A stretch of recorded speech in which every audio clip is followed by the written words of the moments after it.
Hey, beautiful souls, it's Brad here. And I wanted to jump on today to talk about the word soul. It's in the name of the upcoming class I'm teaching called Writing the Soul. And there's a lot of different ideas about the word soul, and I wanted to kind of just talk about it for a little bit. But first, I want to describe, so I came out to this trail outside of my hometown in Boulder, Colorado, and it's just windy as all get out.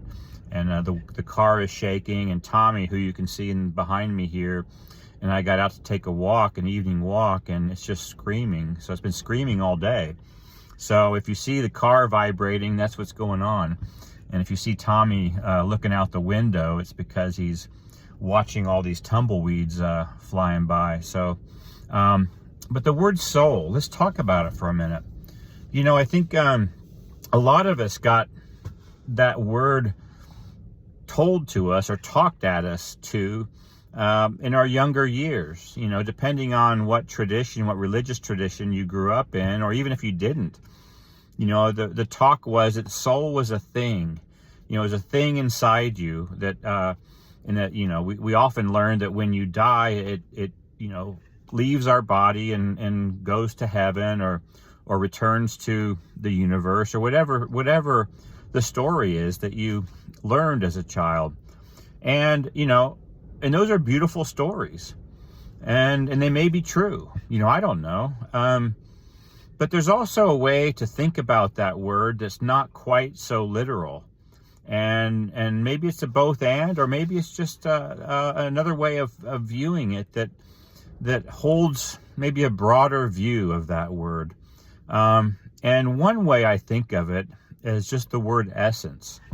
You know, we just have underneath our thoughts and feelings, you know, when you quiet your mind, maybe some of you meditate or practice yoga or go on long walks and hikes, but you find yourself dropping in, and you drop into a place where you're less worried, you're less, the feelings have lessened, you know, you're not swirling with emotion, you're not feeling the anger at your boss, you're not feeling the deep sadness from a breakup. It's just a part of you that's very, very deep, and maybe underneath all of the noise that of everyday life. And it's my contention, and I'm not the only one by any means, that believes that we can tap into that place. When we quiet the mind, we can drop into that place and we can learn from it because it has information for us. You know, in some ways, it's the deepest, most wise place inside us. And it's important to be able to quiet our minds and tap in there to find maybe the guidance we need to make decisions as we go forward in life. You know, there's a place of clarity. It's a place where we can connect with our purpose. And I really have learned from my own meditation and journaling practices that you can tap into it and get wisdom from it.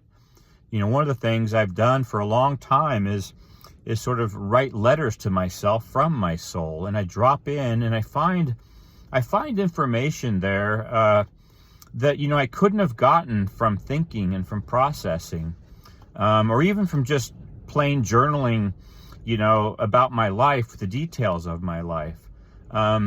So anyway, I want to pause there. You can see Tommy looking out at the tumbleweeds, and you see the car shaking a bit.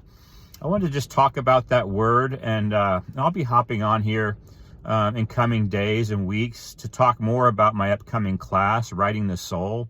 It's an 8-week journey. It begins on April 8th, and we'll meet on Tuesdays at 11 a.m. Mountain Time on Zoom.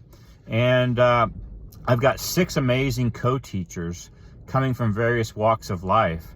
And I will be talking more about them and talking to some of them in the coming weeks. So for now, I just wish you blessings and a wonderful evening, and hope that you can connect with your own soul soon.